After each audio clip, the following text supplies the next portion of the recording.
Bonjour. Donc, dans ce vidéo-ci, on va regarder là, les fonctions de base de Miro. Donc, je suis à l'adresse miro.com et je vais me créer un compte. Donc, je vais commencer par faire ici Sign up free.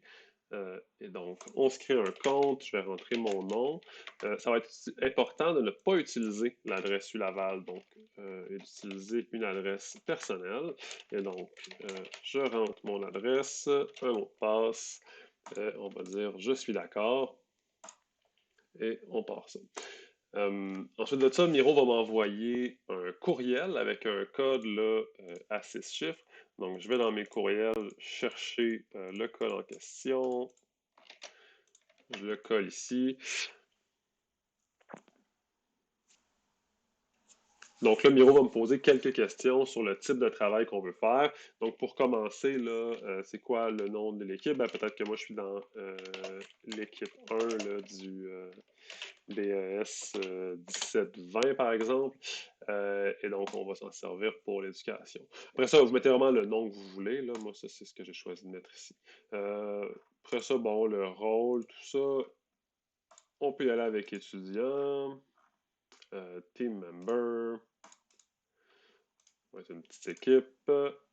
Et on peut dire, si vous ne les avez jamais utilisés, donc je vous conseille de dire si vous ne les avez jamais utilisés, pour qu'ils vous donnent des tutoriels là, au fur et à mesure. Et donc, comment est-ce qu'on en a entendu parler? Voilà. Donc, on commence avec ça. Et ici, ben, pour l'instant, je vais skipper là, la partie là, inviter les gens parce qu'on va regarder comment faire après. Et donc, moi, je veux juste utiliser l'outil. Je vais cliquer là.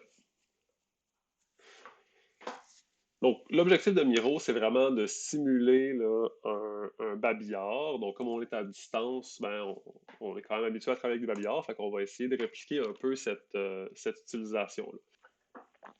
Donc, à gauche, ici, on a une série d'outils là, qui vont nous servir à construire notre babillard. Donc, tout d'abord, là, la flèche, comme dans tout bon logiciel là, de dessin à l'ordinateur.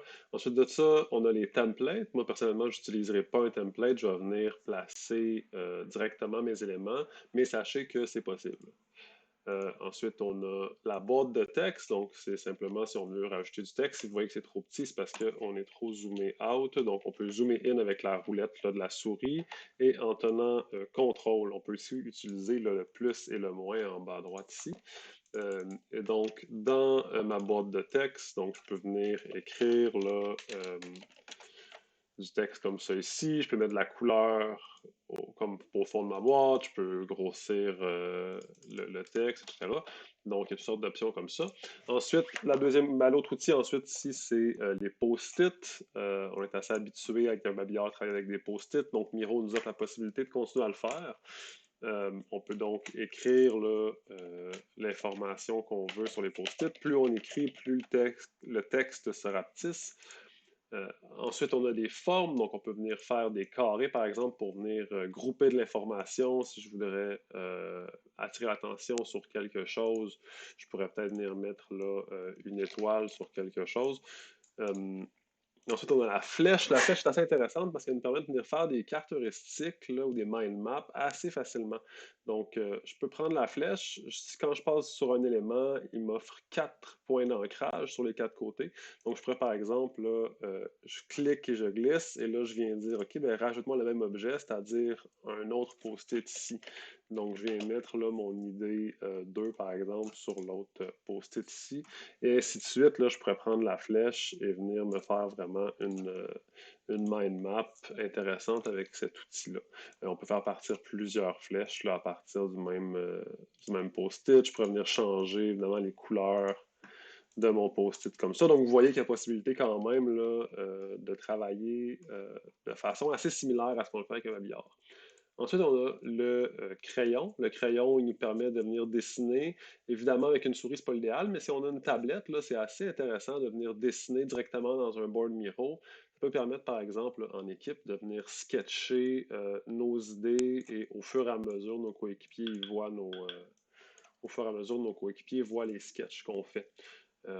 Ensuite de ça, on a l'outil commentaire. Donc, si on voudrait venir commenter, par exemple, un dessin qu'un de nos coéquipiers a fait ou un travail qu'il a fait, on pourrait venir cliquer simplement ici. On vient écrire notre commentaire. Et là, on voit qui est-ce qui a écrit le commentaire, on pourrait répondre par exemple à ce commentaire-là. Donc, tout ça dans le but, là, évidemment, de faciliter le travail d'équipe.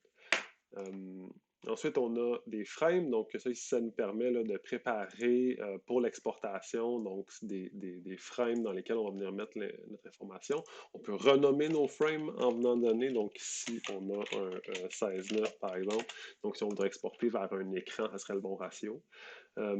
Et finalement, on a l'upload, donc ça va nous servir beaucoup aussi, c'est vraiment pour inclure des images. Donc, je pourrais venir là, ici chercher, par exemple, une photo.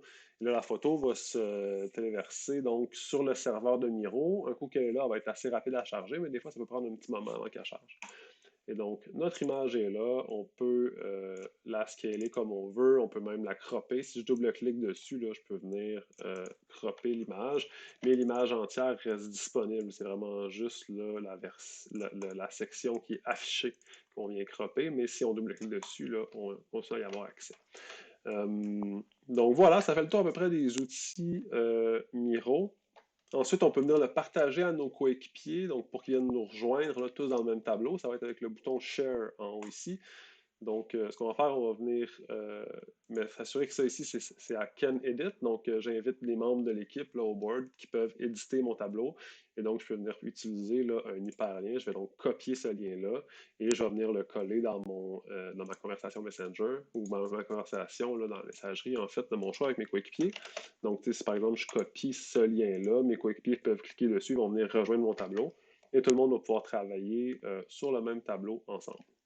Donc voilà, ça fait le tour à peu près là, des outils de base de Miro. Si vous avez des questions, n'hésitez pas à me contacter. Mon manager à côté, je vais pouvoir vous aider là, avec ça, il n'y a pas de problème. Donc voilà mon début de session.